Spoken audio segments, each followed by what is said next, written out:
Unspoken narratives remain unexplored. She uttered this without diverting her gaze from her phone.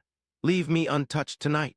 In our bedroom's threshold, I balanced two glasses of water, one intended for her, the other for myself, a ritual I had followed consistently for 6 years. Her eyes didn't flicker towards the glass as I placed it on her nightstand. Instead, she persisted with her scrolling. For roughly 3 seconds, I stood there motionless. Then I mirrored her action, setting down my glass and venturing to the closet for my jacket. With no fuss, no quarrels, and no inquiries, I exited through the front door and continued walking. It was a Tuesday around 9:3.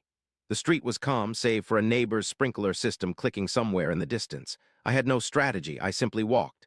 By the time I returned, it was past midnight. The house was dark, she was asleep. I rested on the couch. Upon awakening, things seemed as they were before. She prepared coffee, asked if I desired eggs. I politely declined and left for the store earlier than usual. That particular evening, I returned home past midnight as I completed a delayed watch restoration task. She inquired about my return around 8, but I didn't respond immediately.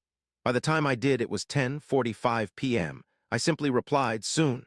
Upon arrival at 11:30, she was awake, her screen illuminating the darkness. She expressed her displeasure about my tardiness. I admitted to being late and repeated this pattern the following 2 nights. It wasn't intended as retribution. Instead, I ceased arranging my schedule around hers. I've been repairing watches for 11 years now, starting from my high school graduation as an apprentice and eventually establishing my own shop on Maple Street between a barbershop and a cleaner's. The work resonates with me, quiet, meticulous, devoid of room for errors when dealing with items worth more than most vehicles. Claire once appreciated this about me, remarking that I was dependable and offered a sense of security. However, this was before she took charge of the salon on 4th Street, which led to late-night Fridays. Prior to the work gatherings, invitations ceased coming my way. The change may have eluded me, or perhaps I pretended not to notice. In any case, when she uttered those words, we had been operating on separate schedules for several months. I accepted nighttime jobs with clients who couldn't hand over their watches during work hours, lawyers, doctors, individuals with schedules similar to mine in the past. Then I enrolled in a restoration course at the community college on Tuesdays and Thursdays from 6 to 9 p.m. Claire inquired about it once, wanting to know how long I'd been attending classes. I told her a week had passed since I started. She didn't ask again. By the end of the first month, I was returning home around 11 most nights, occasionally later. She began leaving the porch light on and texted earlier in the evening to check if I had eaten. I responded affirmatively, confirming that I'd picked up something to eat. This wasn't a lie. I discovered a diner 2 blocks from the college that stayed open until midnight with good coffee and quiet booths. I began visiting after school, bringing my equipment to work on personal projects, with the owner unconcerned as long as an order was placed. One evening, Claire was still awake upon my arrival. She sat at the kitchen table in her robe. She stated we needed to discuss something. I put down my bag and inquired about the subject. She regarded me sternly as if I had uttered a harsh remark. Then she mentioned we needed to discuss us, questioning why I was rarely home. I filled a glass with water from the tap and explained I'd granted her space. She didn't speak for a while, merely staring at her hands. Later, she rose and walked to the bedroom without further words. I remained in the kitchen, drank my water, washed the glass. The following day was Friday.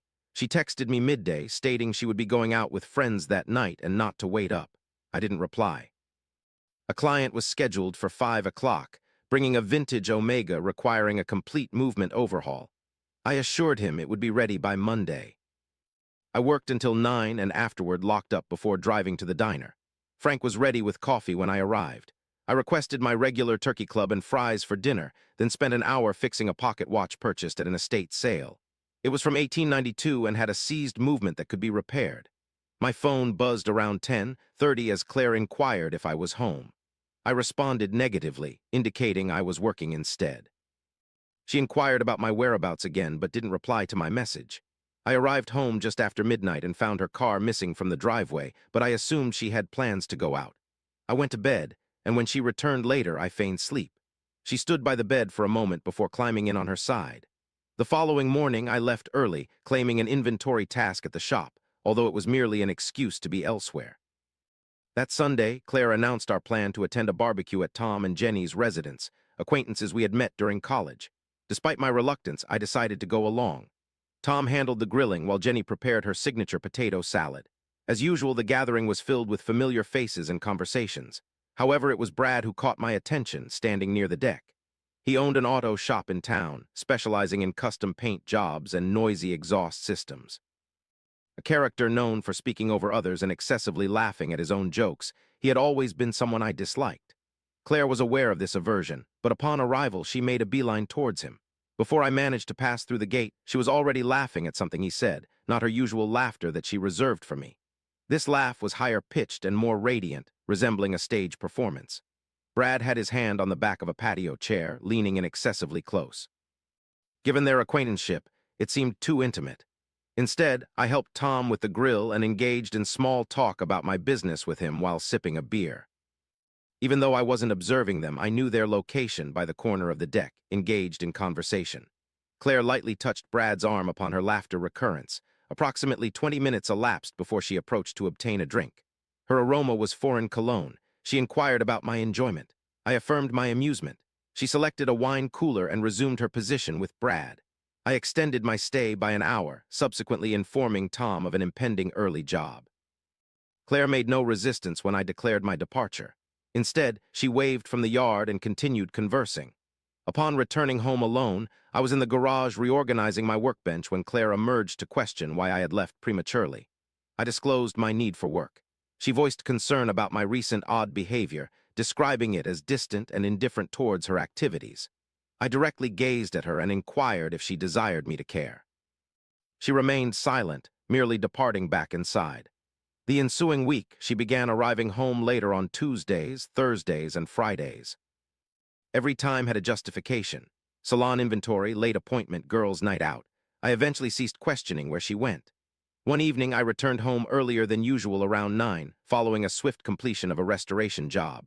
Her car was parked in the driveway. Upon entering through the front door, the living room was dark, but I could distinguish voices coming from upstairs, hers and another male voice, both trying to keep quiet. Then I heard laughter, movement, followed by silence. Standing at the bottom of the stairs for about 10 seconds, I already knew. I merely didn't wish to witness it. Subsequently, I turned around, went back outside, got in my car, and drove to the diner. Frank inquired if it had been a difficult night when I arrived. I replied with something similar. I ordered coffee and stayed in the rear booth until past midnight. Upon leaving, her car was the sole vehicle in the driveway. I remained silent the following morning. She was already absent when I awoke. I visited a store to repair a Hamilton Railway watch, which had lain in my drawer for a fortnight. Its balance wheel was misshapen, demanding meticulous attention. The events from the previous night were absent from my mind as I solely focused on the mechanism at hand. At midday, my phone vibrated with a message from Claire requesting if I could pick up milk en route home. I pondered over the text for a moment before placing it face down on the workbench and resuming my task. That night, I chose an alternate route, drove past her salon where her vehicle remained parked with interior lights glowing. I continued my journey. At the diner, Frank pushed a menu across the counter despite knowing my order. As I waited for my meal, I retrieved an 1876 Elgin pocket watch from my possessions, which I had been carrying for 3 days. The previous proprietor had made a failed attempt to mend it, damaging 2 screws in the process.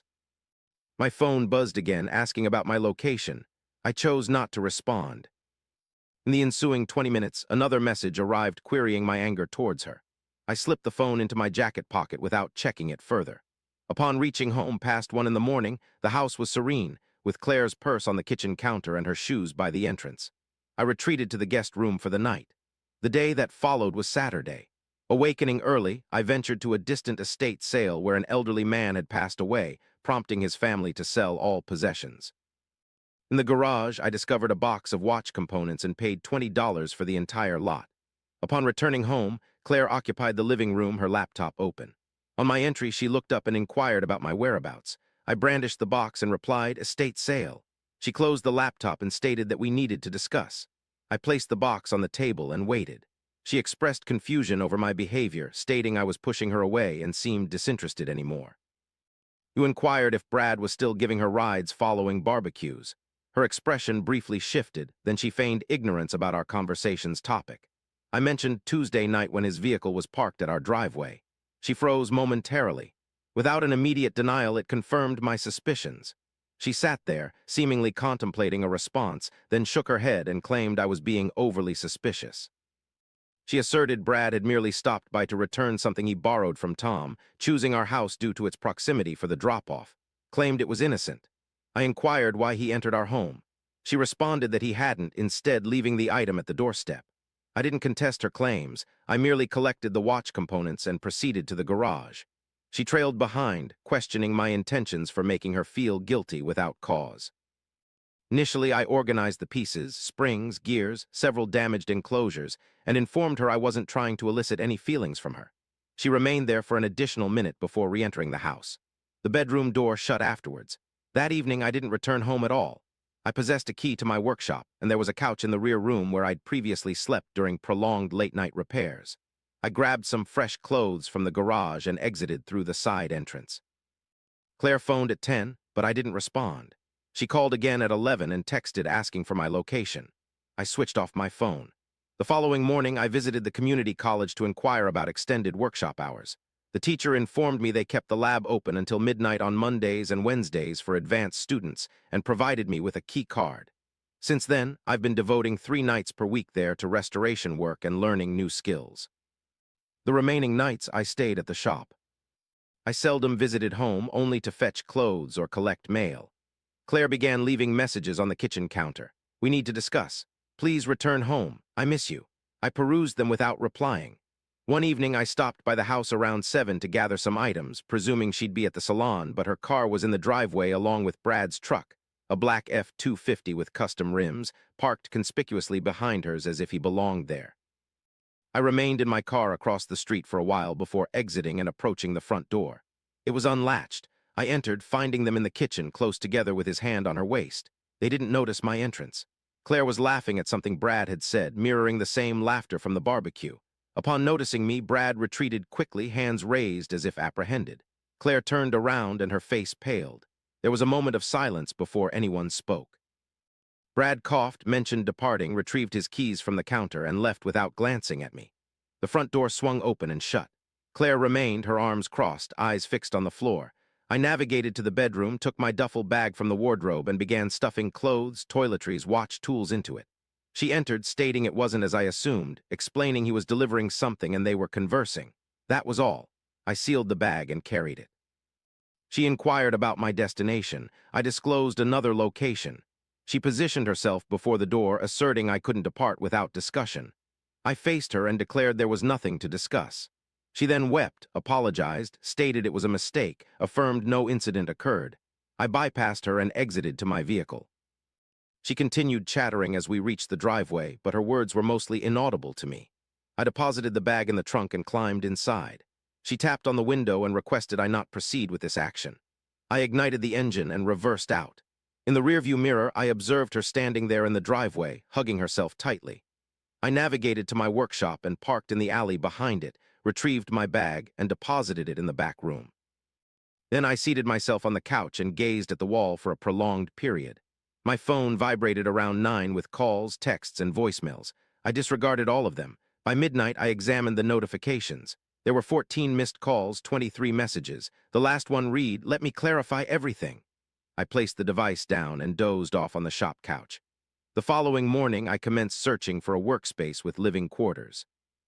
I found such a place 2 weeks later on the east side, an old machine shop that had been transformed into studio rentals. In the unit, there was a bathroom, a kitchenette, and sufficient room for my gear. I agreed to a 6-month rental term and transferred my tools over during the weekend. For 2 weeks, I slept at the workshop. Claire persistently texted. I read her messages but didn't respond. After some time, she ceased communication. A week of silence followed, then unknown numbers began calling. These were friends and family of Claire. I ignored those calls as well. One afternoon, Jenny appeared at my workshop and rapped on the glass. I allowed her entry. She informed me that Claire was distraught, not eating or sleeping, and urged me to speak with her. I expressed gratitude for her visit but insisted this wasn't her concern. Disappointed, she departed. 2 days later, an unmarked envelope arrived in my workshop mail slot containing a 3-page handwritten letter from Claire. In the letter, she admitted a mistake, claimed Brad meant nothing, stated that it had only occurred twice and was over. She expressed her love for me and wished to rectify things. I I read it once, then placed it in my desk drawer and returned to my work. That week, I accepted 4 new clients and began operating on Sundays. Skipped the diner and ate at my workbench instead, consuming instant ramen, protein bars, or any quick meal. Sleeping 5 hours a night, occasionally less. The work kept me engrossed. I could immerse myself in a task for hours without thinking about anything else, dealing with hairsprings, escape wheels, and jewel settings, all problems that had solutions. One evening, an unfamiliar number called, and I almost let it go to voicemail, but something compelled me to answer. It was my house's landlord informing me that Claire had inquired about the lease. She wanted to know if she could assume the payments or if I planned to return. I informed him that I didn't plan to return and would collect the rest of my belongings next week. He expressed his regrets for our situation, to which I replied and ended the call. On the following Saturday morning, I arrived at her house early, around 7 o'clock. Her vehicle was absent. Using my key, I entered. The interior seemed altered, neater, as if she had been striving to achieve perfection. Fresh flowers adorned the kitchen table. In the bedroom, I gathered the remaining clothes, books, and old photos from the wardrobe. Within 20 minutes, I was finished. Upon departing, I observed a jewelry box on the coffee table. Small, black, and velvet-covered, it contained a watch, a vintage Rolex Datejust, the one I had admired online for 2 years but could never justify purchasing. A note beneath it read, "I'm sorry, please come home." I closed the box, replaced it on the table, and left without informing her about my visit or discussing the watch. Instead, I transported my belongings to the studio and later that day received an email from a legal office. Initially, Claire submitted a separation document detailing mutual possessions and a mediation request.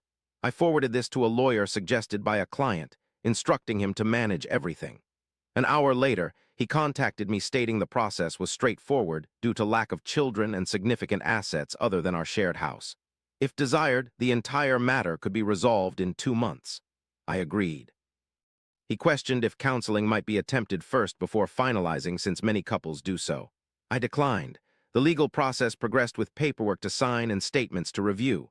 During my work hours, I managed these tasks between mainspring replacements on my workbench. Claire made several more attempts to call, all of which I ignored and let go to voicemail. Eventually, she ceased contacting me. About 3 weeks later, my lawyer called stating that Claire wished to meet in person without lawyers present. She indicated she had something important to share. I asked if it was necessary. He responded negatively. I informed him I needed time to consider. That evening, I spent hours past my usual shop closing time troubleshooting a chronograph that had malfunctioned for days.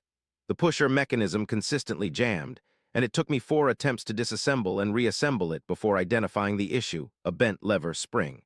Once I knew what to look for, I rectified it in just 10 minutes. Around midnight, I stepped out for some fresh air. The street was vacant, save for the low hum of a nearby streetlight. My phone vibrated with a text from Claire asking for a single conversation.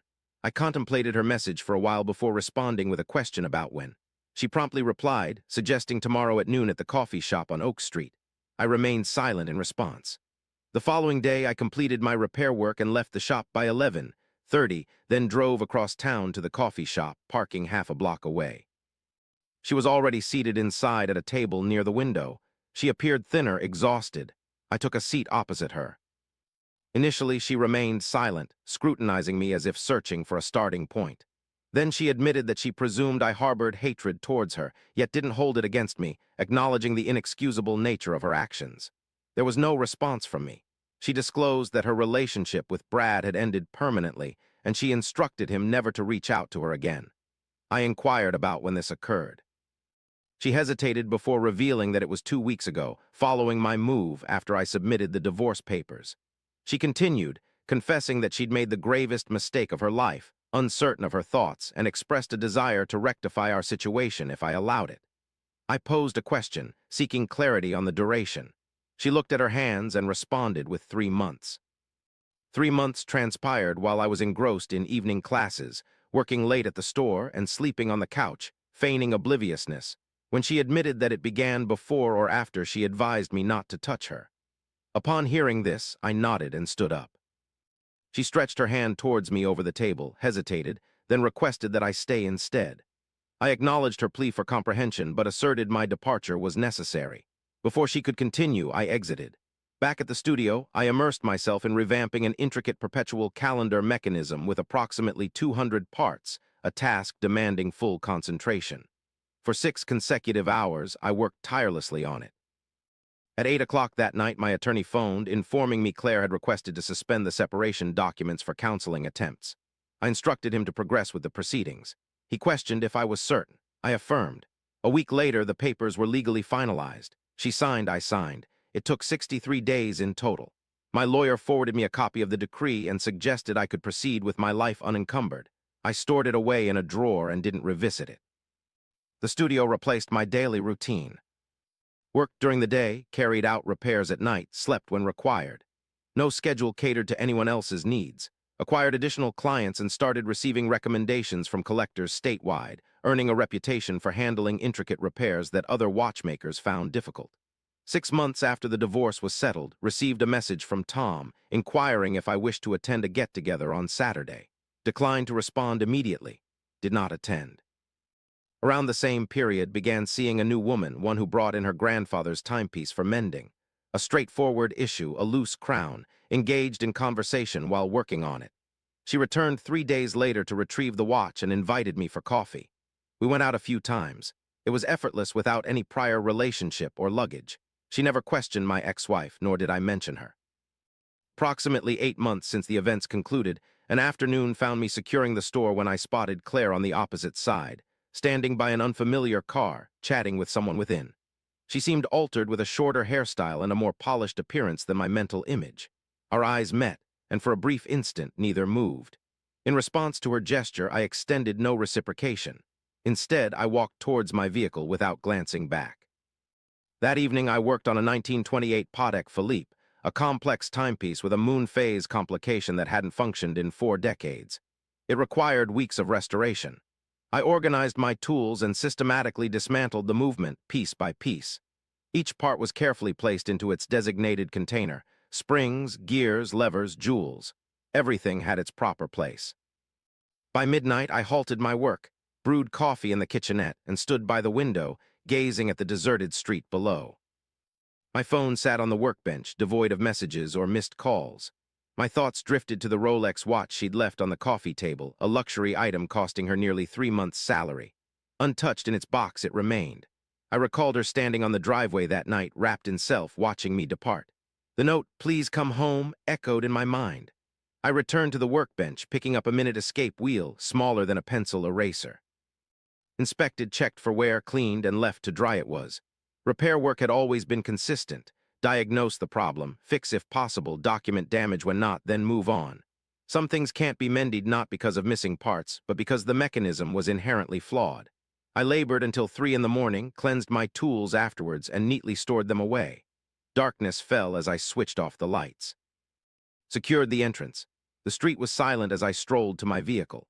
Bitterly cold, causing vapors from my breath. Ventured home to the workshop, parked in my customary location and stepped inside. Placed my keys on the worktop, prepared a meal for myself. My phone vibrated once. A notification about a client pickup scheduled for tomorrow at 10. I positioned it face down on the table without a second glance. If you're still here, thank you. Now it's your turn. Express your thoughts below. More unspoken narratives are approaching.